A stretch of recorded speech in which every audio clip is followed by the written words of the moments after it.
जय हिंद। इस वीडियो में हम लोग जानेंगे use of their. Use of their का हम लोग यूज़ कहाँ पे करेंगे। ये बेसिकली यूज होता है ऑब्जेक्ट और उसका प्लेस के बारे में।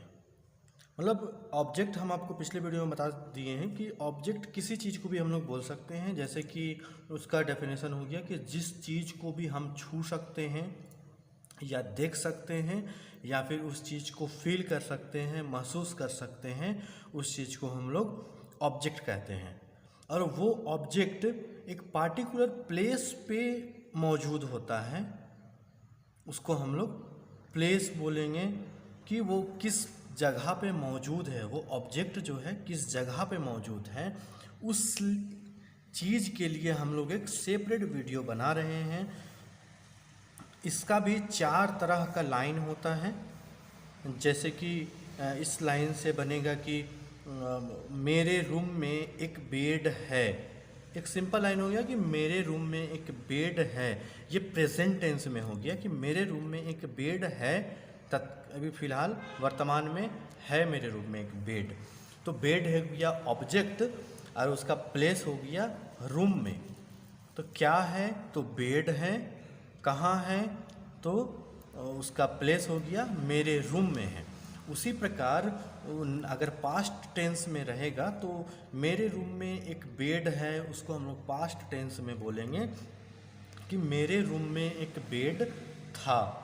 यहाँ पे हम लोग ध्यान देंगे कि इज़ और आर का भी प्रयोग किया गया है। दोनों में से एक को चूज़ कर करके यूज़ करने का है। तो बेड का क्या चीज़, क्या किस जगह पे हम लोगों को ऑब्जेक्ट लिखना है, जाहिर सी बात है। और वो ऑब्जेक्ट का हम लोगों को क्वांटिटी देखना है कि एक है या एक से अधिक है। अगर एक रहा तो इसका प्रयोग करना है, आर रहा, 2 रहा तो आर का प्रयोग करना है, 2 से अधिक रहा तो आर का प्रयोग करना है।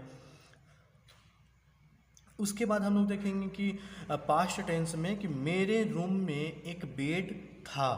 क्या चीज़ था और कहाँ था, तो मेरे रूम में एक बेड था, तो उसका हो जाएगा देयर। उसके बाद फिर यहाँ वाज और वर में चूज़ करने का है। तो सिंपल सा फंडा यही है इसमें कि जैसे हम लोग इज़ और आर में हम लोग सिलेक्शन किए थे कि अगर सिंगल रहा ऑब्जेक्ट तो इसका प्रयोग करेंगे, एक से अधिक रहा, 2 रहा, 3 रहा, ज़्यादा रहा तो हम लोग आर का प्रयोग करेंगे। उसी प्रकार पास्ट टेंस में कि मेरे रूम में एक बेड था, तो यहाँ पे वाज और वर का सिलेक्शन करना है। तो सिंगल रहा तो हम लोग वाज का प्रयोग करेंगे, एक से अधिक रहा, 2 रहा, 3 रहा, अनेक रहा तो हम लोग वाज का प्रयोग करेंगे। क्या था, तो बेड था। कहाँ था, तो रूम में था। उसी प्रकार एक तीसरा लाइन बनता है होना चाहिए से कि मेरे रूम में एक बेड होना चाहिए। यहाँ शुड भी है, उसका हिंदी हो गया होना चाहिए। आप लोग अपने कॉपी में अच्छा से इसका हिंदी लिख सकते हैं, लिख लीजिएगा तो पढ़ने में बहुत ही आसान होगा। देयर शुड बी, यहाँ होना चाहिए। क्या होना चाहिए, तो एक बेड होना चाहिए। कहाँ होना चाहिए, तो मेरे रूम में होना चाहिए। उसके बाद आता है होगा। मेरे रूम में एक बेड होगा, उसका विल बी से इंडिकेट हम लोग उसको करेंगे। मेरे रूम में एक बेड होगा। क्या होगा, तो एक बेड। कहाँ होगा, तो रूम में होगा, मेरे रूम में होगा। इसको हम लोग एक अगले लाइन पे, अगले पेज पे हम लोग जो है इसका, ये तो 4 लाइन हो गया। यूज ऑफ देयर को हम लोग 4 तरीक़ा से बोल सकते हैं, लेकिन हम लोग आज नेक्स्ट पेज में पढ़ेंगे पॉइंट नंबर 1 का। जो हम लोग फॉर्मूला लिखते थे हम, assertive, negative, interrogative, interrogative plus negative. तो नेक्स्ट पेज में हम लोग जानेंगे इसका यूज ऑफ देयर का। मेरे रूम में एक बेड है, हमेशा देखिएगा कि लास्ट में है आएगा, तो उसका हम लोग आज नेक्स्ट वीडियो में पढ़ेंगे, नेक्स्ट पेज में सॉरी, कि यूज ऑफ देयर में कि मेरे रूम में एक बेड है। देखिएगा हमेशा लास्ट में है आएगा। उसी का 4 पार्ट होगा। इसी का ABCD करके इसको हम लोग ABCD में डिक्लेयर कर देंगे। जैसे यूज ऑफ देयर का A हो गया ये, B हो गया ये, C हो गया ये, D हो गया ये। तो नेक्स्ट पेज में हम लोग पढ़ेंगे यूज ऑफ देयर का A का 4 पार्ट, जो कि 4 पार्ट इस प्रकार है: assertive, negative, interrogative, interrogative plus negative. तो नेक्स्ट पेज में हम लोग इसका ही सिर्फ 4 लाइन जो होता है उसको पढ़ेंगे। इस पेज में हम लोग जानेंगे यूज ऑफ देयर का 4 पॉइंट हम दिखाए थे आप लोगों को। एक है करके था, एक था करके था, एक होना चाहिए और एक होगा करके था। हम ABCD हम बता चुके थे पिछला पेज में, जिसमें से हम ए वाला को अभी लेंगे। ए का 4 पार्ट है, assertive, negative, interrogative, interrogative plus negative. तो उसका हो जाएगा यूज ऑफ देयर का पहला जो ए सेक्शन जो था, ए जो सेक्शन था उसका 4 लाइन हम लोग 4 तरह से बना सकते हैं। जैसे कि पहला एग्जाम्पल हम लोग लेते हैं, मेरे घर में एक बाइक है। हम आपको पहले भी बता चुके हैं पिछला पेज में कि लास्ट में है को ध्यान दीजिएगा। अगर है रहा तो सेक्शन 1 से ही बनेगा, दैट मीन्स सेक्शन ए से बनेगा, सेक्शन ए। तो मेरे घर में एक बाइक है तो हो जाएगा there is a bike in my house.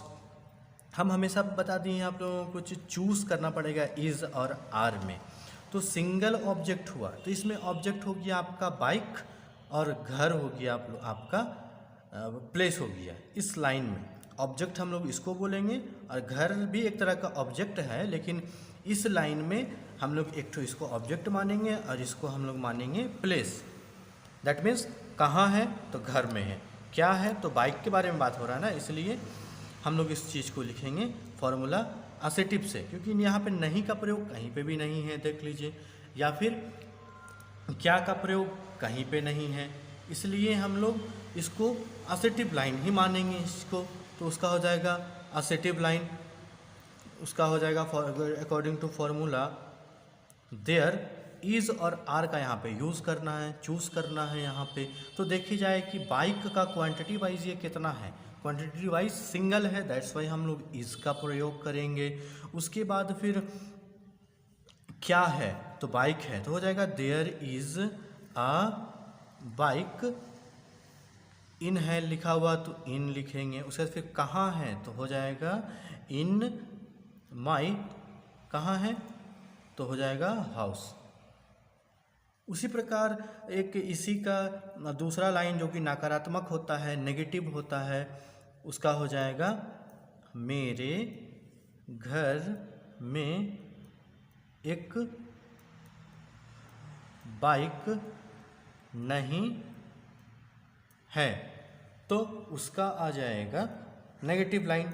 देख लीजिए यहाँ पे नहीं का प्रयोग आया है, इसलिए हम लोग इस लाइन से बनाएंगे। तो हो जाएगा देयर लिखा हुआ है तो देयर हम लोग आसानी से उतार लेंगे सबसे पहले। उसके फिर इज़ और आर का प्रयोग करना है, बाइक सिंगल है इसलिए हम लोग इज़ के लिखेंगे। डबल रहता, 2 रहता, 3 रहता, 3 से अधिक रहता तो हम लोग आर का प्रयोग करते हैं। सिंगल है इसलिए हम लोग इज़ का प्रयोग करेंगे। तो हो जाएगा देयर इज़। उसके फिर नॉट का प्रयोग किया गया है इसलिए हम लोग यहाँ पर नॉट लिखेंगे। उसके फिर क्या चीज़ के बारे में बात हो रहा है तो बाइक के बारे में बात हो रहा है। उसके फिर फॉर्मूला में इन है तो यहाँ पे हम लोग इन लिखेंगे। उसके फिर कहाँ तो हो जाएगा माई हाउस। पूरा लाइन पढ़ेंगे तो there is not a bike, एक बाइक है इसलिए आ लिख देंगे यहाँ पे, there is not a bike in my house. उसके बाद फिर तीसरा प्रश्नवाचक लाइन हम लोग बनाते हैं जो का स्टार्टिंग होता है क्या से, शुरुआत ही होता है क्या से। तो हो जाएगा क्या मेरे घर में एक बाइक है, क्वेश्चन मार्क साथ में जाएगा। उसका हो जाएगा क्वेश्चन लाइन नंबर 3। तो देखिए यहाँ पे देयर पहले आता था, अब इज़ आर पहले आ गया, देयर बाद में चल गया। हमेशा देखिएगा इंट्रोगेटिव लाइन जो है ना, पिछला जो भी हम मेरा वीडियो जो है चैप्टर 1 से लेकर के चैप्टर 5 तक, हमेशा देखिएगा इंट्रोगेटिव जो है सब्जेक्ट पहले आ जाता है और फिर जो हेल्पिंग वर्ब जो हो गया हम लोगों का, ये हेल्पिंग वर्ब हो गया, वो पहले सब्जेक्ट के स्थान पे चल जाएगा और सब्जेक्ट हेल्पिंग वर्ब के स्थान पे चल जाएगा इंट्रोगेटिव। तो इसमें भी सेम वही प्रोसेस है। इंट्रोगेटिव में इज़ और आर पहले लिखना है, तो इज़ और आर में यहाँ चूज़ करना था तो हम लोग देखेंगे कि इज़ चूज़ करेंगे, सिंगल है इसलिए इज़ हो गया। सर फिर देयर इज़, देयर क्या चीज़ तो bike, is there a bike, is there a bike in my house, question mark लग जाएगा इसमें। उसी प्रकार चौथा लाइन हम लोग देखेंगे कि क्या और नहीं दोनों का प्रयोग होता है इंट्रोगेटिव प्लस नेगेटिव में। तो उसी के अकॉर्डिंग हम लोग क्वेश्चन बनाते हैं कि क्या मेरे घर में एक बाइक है, इसमें भी क्वेश्चन मार्क जाएगा। तो इसका हो जाएगा क्वेश्चन नंबर 4 का, क्या मेरे घर में एक बाइक, सॉरी यहाँ पे नहीं होगा, छूट गया था, क्या मेरे घर में एक बाइक नहीं है। तो यहाँ पे क्या का भी उपयोग किया गया है, नहीं का भी उपयोग किया गया है। तो इसको हम लोग लाइन 4 से बनाएंगे। लाइन 4 इंट्रोगेटिव प्लस नेगेटिव, तो इसमें भी इज और आर का पहले सिलेक्शन करना है। तो सिंगल बाइक है इसलिए हम लोग इज रखेंगे, डबल रहता, दो रहता तो आर का प्रयोग करते हैं, तो इज, उसके बाद फिर साथ में नॉट का प्रयोग करना है तो इज नॉट, उसके बाद फिर देयर का प्रयोग करना है, इज नॉट देयर क्या चीज़, तो आ बाइक, एक बाइक है इसलिए आ बाइक लिखना ज़रूरी है। उसके बाद फिर इन लिखेंगे, कहाँ, तो हो जाएगा माई हाउस। उसको पूरा सेंटेंस पढ़ेंगे हिंदी में, क्या मेरे घर में एक बाइक नहीं है, तो उसका इंग्लिश ट्रांसलेट हो जाएगा, is not there a bike in my house. Clear.